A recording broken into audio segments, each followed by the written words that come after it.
Okay, so welcome to physics. Welcome to IB Physics. You guys have taken the right course, and you've chosen to take this course. You had a choice of a couple of different options of sciences. You've taken physics, so I think the most reasonable thing to do first is to talk about what is physics. And I wonder how many of you actually know what physics is.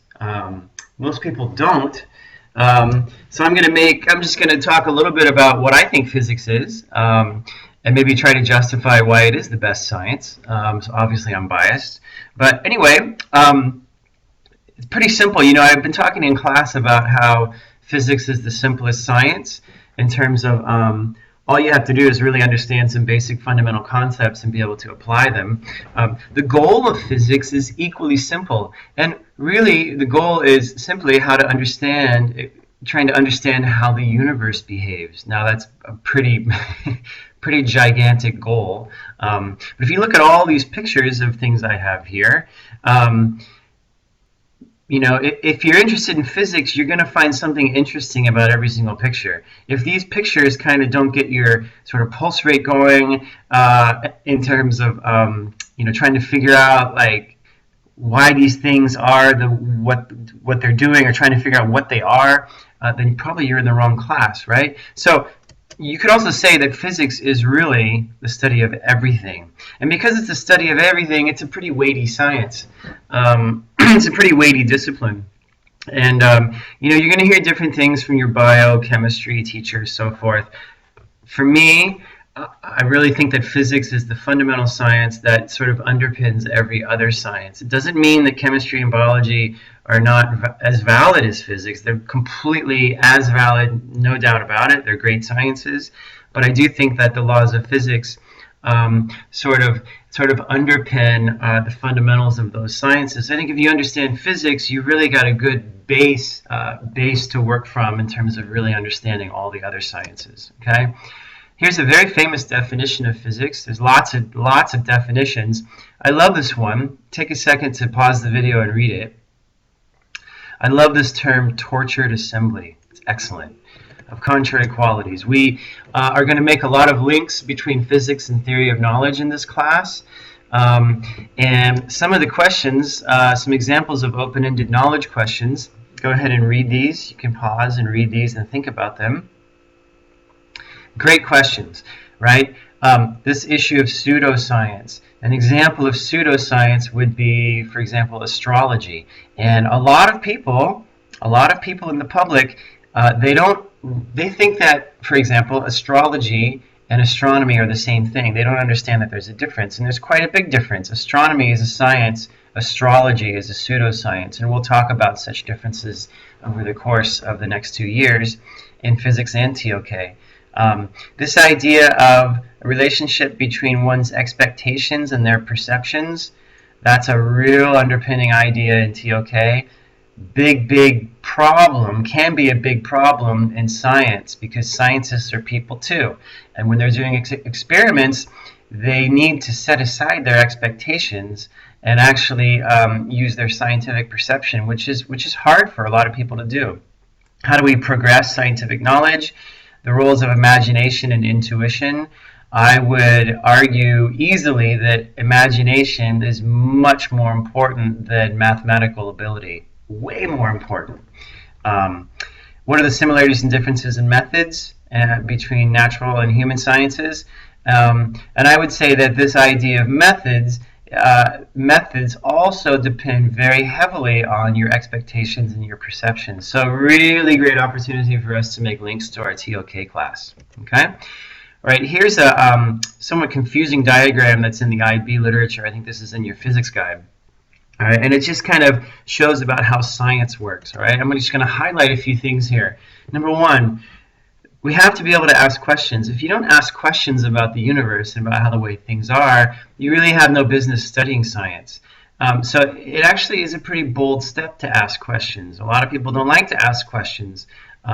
If you like to ask questions, you're in the right class. Okay, we're going to ask a lot of questions, and sometimes we're not going to find out the answer to those questions. Sometimes there's not an answer to those questions, but we have to ask them anyway. Eventually, there will be an answer. We have to make observations, and we have to be unbiased, and we have to be intelligent in making observations, and we have to really understand what an observation is, and to actually observe what it is we're seeing, what it is that's happening, and differentiate that from trying to immediately explain why things are happening the way we're observing them. It's actually more challenging than you think, so we'll practice that. Finding inspiration. What is your inspiration for doing science, for doing physics? I'm assuming that you want to find out how the universe works, and you're inspired to do that and to learn more about the way things are around you. That's what it's all about. It's actually quite simple. And then in terms of gathering and interpreting data, we'll do this together. I'll guide you. If you had me in grade 10 last year, you have a very good foothold already in how to do this in sort of the IB way. So we're in good shape there. Okay, very famous quote by Albert Einstein. I love it. And this is what I said earlier. Wow, imagination is more important than knowledge. It's certainly more important than math skills, I think is what I said. Knowledge is limited to all we know and understand, which is actually very little compared to what there is to know and understand. And imagination embraces the entire world and all there ever will be to know and understand. Imagination is endless. Knowledge is very, very, very confining. Okay, so we're going to talk now about, we're going to get into some fundamentals of kind of what you need to know to be successful in this class.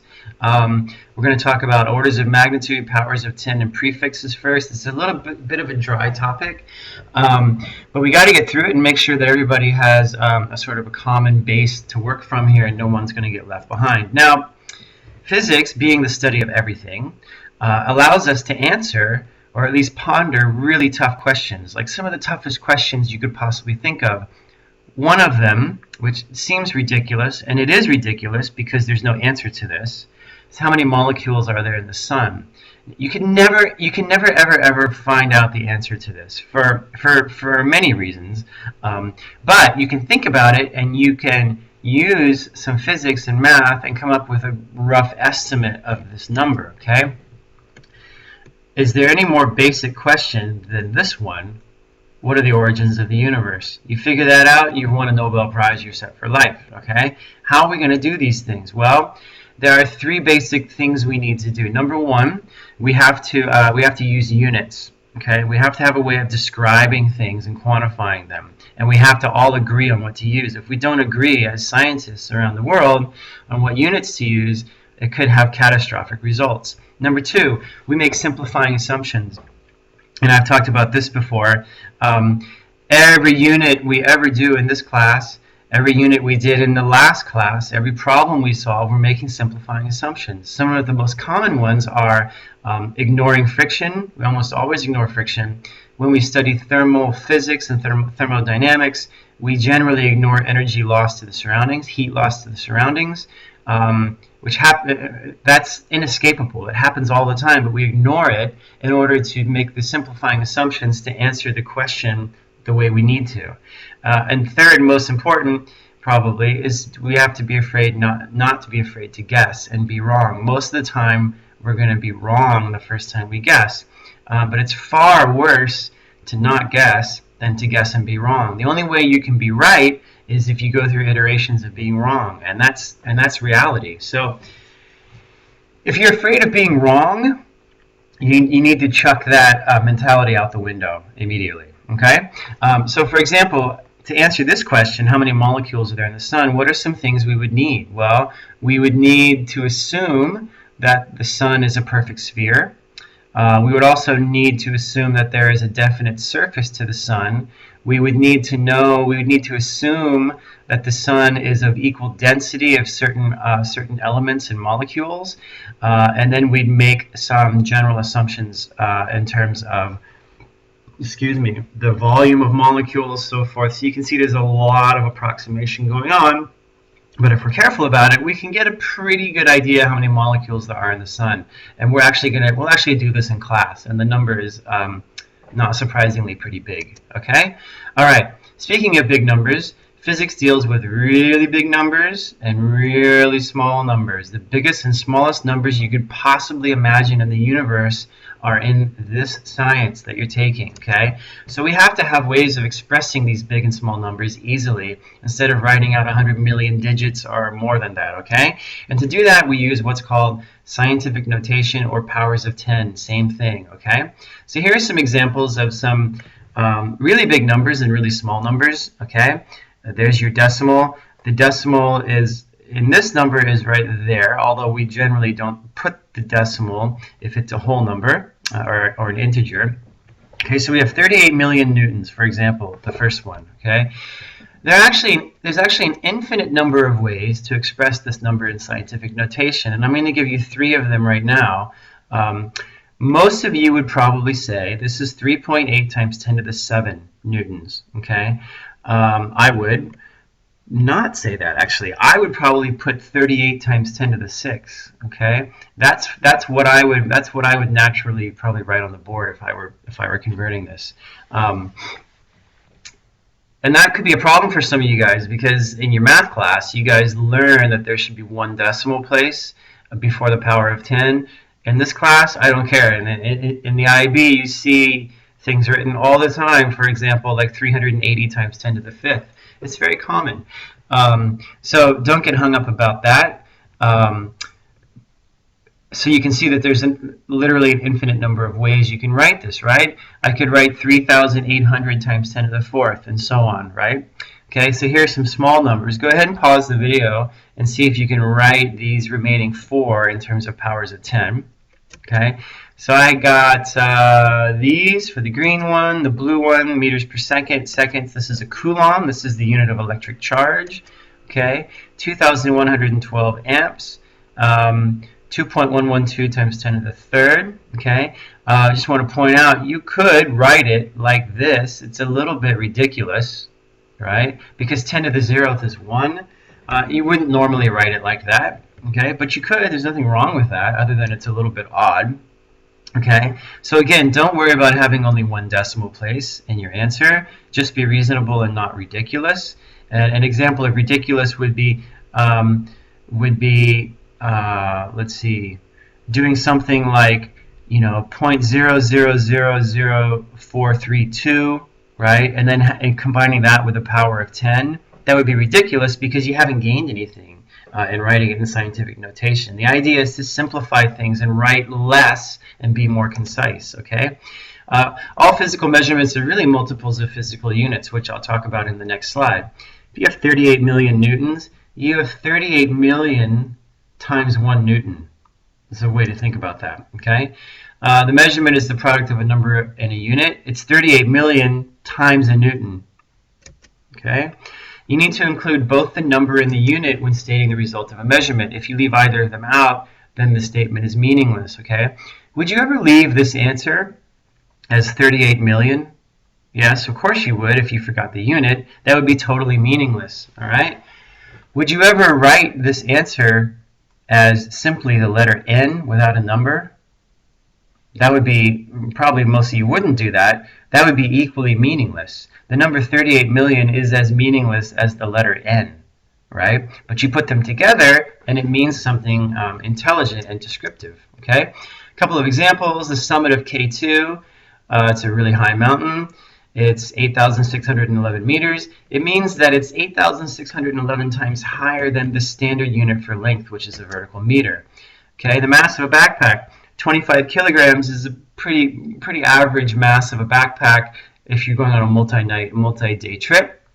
It means that the mass is 25 times larger than the mass standard, which is the kilogram. The mass standard is not the gram, okay, as we talked about in class, so be careful there. All right, so we have conveniently these prefixes, and a prefix is a series of letters that comes before another word, as you know from English. And prefixes are nice because they allow us to say and write units more conveniently, okay? And I have to harp on this a bit. Note the uppercase or lowercase letter, right? So for example, milli and mega both have the letter M as the prefix symbol, okay? If you are expressing millimeters and you are careless and you write capital M, well, you haven't written a millimeter. You've written a megameter, and those two units have a difference of order of magnitude of 9, and so that's hugely different. Okay, we very rarely use hecta, deca, and deci in this class. Those are, I think, more used deci at least in chemistry, but we don't use those really in the IB very often. So, for example, 95 billion joules. Now you could write this out. You could also write 95 times 10 to the 9th. But why not just write 95 gigajoules? It's so much easier. You have four characters to write as opposed to, what is this, 12, right? You don't want to do that. 650 nanometers, way cooler to write it like that. Note the capital G and the little n here. Super important, okay? All right, first example, I want you to restate all the following quantities using an appropriate prefix. Okay, you might want to you might want to refer to your list of prefixes, and I want you to round them to 1 or 2 non-zero digits, avoiding hecto, deca, and deci. So pause the video and go ahead and try these on your own. Okay, this is what I got for these. Kind of funny. 2 of them I would just leave the way they are because they're already appropriate, and that's this temperature of 580 Kelvin and this quantity of 5 moles. I would just leave them the way they are. So take a second to study mine, and you know there are other ways to write these. This doesn't have to be 38 meganewtons, but that's probably the most appropriate way to write it. Okay. Okay. This idea of order of magnitude is one of those things, one of those scientific ideas that is typically abused in common parlance and certainly the media. Most people don't know this term, what term order of magnitude means, and therefore they tend to misuse it or overuse it. Okay, all it is the power of 10. Okay, it sounds simple, but it can be a little confusing in the way that we actually use it and speak about it. For example, so I have that Nalgene bottle in class, which I take, you know, camping and backpacking and so forth. It's a liter water bottle. If I fill it up with water, it turns out one liter of water, as you know, has a mass of 1 kilogram. All right. The weight of that, using this equation, which you've seen before, is about 9.8 newtons. It means that in the Earth's gravitational field, there's a force pulling down on that mass of 9.8 newtons. Okay. Now, we could express this as an order of magnitude, and we'd say, well, it's around 10 newtons, right? Or the order of magnitude is around 10 to the first. Okay. So this power of 10 here is 1 in this case. That's the order of magnitude. It's 10 to the first, okay? Another example, a hydrogen atom, okay? You may know this from your studies of chemistry, all right? The diameter of an atom is about 10 to the minus 10 meters, okay? The diameter of the nucleus is about 10 to the minus 15. So which one's bigger? Well, obviously the atom is much bigger than the nucleus because the nucleus is a little tiny point inside the atom. Well, how many times bigger? Okay? Well, we don't really talk about times bigger, but we can talk about orders of magnitude bigger. And it turns out the diameter is about 5 orders of magnitude greater than that of the nucleus because the difference in the power of 10, that exponential, is 5. Okay? Now, you wouldn't say that the diameter of the nucleus is 5 times smaller than the diameter of the atom. Okay, you wouldn't say that the diameter of the atom is 5 times bigger than that of the nucleus. 5 times bigger than the nucleus would be 5 times 10 to the minus 15. Correct? Which is clearly not anywhere near 1 times 10 to the minus 10. Okay. If you're confused by that, pause the video and think about that. Okay, so just be careful about the way that you express, you know, 5 times, 5 orders of magnitude. Using orders of magnitude when you have a huge difference, such as 100,000 times, is a far more intelligent way to express yourself. Okay, all right. So the ranges of magnitudes, because the physics is the study of everything, we deal with the biggest and smallest possible numbers that you could imagine. All right, okay? So, for example, distances and lengths. You really need to know and I say no, don't memorize, but have an idea of these, okay? The ranges of magnitude. So basically, we're going from the diameter of a proton, which is 10 to the minus 17 meters, holy moly, that's tiny, to the what is thought to be the edge of the universe, which is 10 to the 26 meters, okay? So how many orders of magnitude is this? Well, it's 17 plus 26. That's a pretty big range, okay? In terms of masses, we go generally from the mass of an electron, which is on the order of 10 to the minus 30, okay, all the way up to the mass of the universe, which is thought to be 10 to the 53rd, okay? That's a difference in the order of magnitude of what? 83, right? Or orders of magnitude. That's pretty big, all right? Let's see, some other ones. Time is the other basic. Age of the universe is thought to be only 10 to the 17 seconds. That's may surprise you as being surprisingly short, okay? All the way down to the time of passage of light across an atomic nucleus is 10 to the minus 24 seconds. So that's the range, okay? So you don't need to memorize all these numbers, but you really need to have an idea of what the biggest and smallest numbers are for each of these basic quantities, okay? All right, a little bit about the meter, what a meter is. The way that a meter was defined is the distance traveled by light in a vacuum in this fraction of a second, which seems kind of crazy and random, but that's what it is, right? It turns out that the speed of light is 2.99792,458 times 10 to the 8th, okay, meters per second. All right, the meter, the second. How do we define the second? Has to do with the periodicity of the cesium-133 atom. That's just how it's defined. These both seem random, but you got to start somewhere, right? Okay. The kilogram. This is kind of funny. The only fundamental quantity that is still based on an object kept in Paris. Okay. And actually, there's kind of an interesting article about the kilogram that we'll read in class. Anyway, note that the kilogram is the standard unit of mass. It is not the gram. So that is kind of an oddball unit. Okay? Okay. Let's see. Some others. You should take a moment to pause the video and just look at some of these things just to get an idea of the order of magnitude and the metric prefix for some of these, right? So these are the basic, I should say also that these are the basic quantities in science: length, mass, time, current, temperature, substance. You see sometimes you can add to this, there'd be a column called a candela, which is the standard unit of light intensity. Basically, so, but generally we talk about these six. Okay, all right. So being able to estimate using ratios is really important, and you know that last year in grade 10, I never let you use a calculator, which was very frustrating for some of you.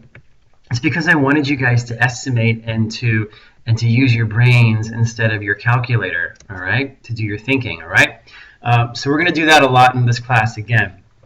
And I'm just going to give you the definition of what a ratio is, and I hope this is similar to what you've studied in math. Ratio is a unitless number that gives an idea how big one thing is relative to another. Okay, so for example, oranges and apples. If I have 8 oranges and 12 apples, I can express a ratio of oranges to apples. And there's a couple of different ways to do this. Okay, I can say it's 8 to 12, right? That's what I might say if I were like saying it out loud, probably. If I were writing it, I could do 8 full colon 12, all right?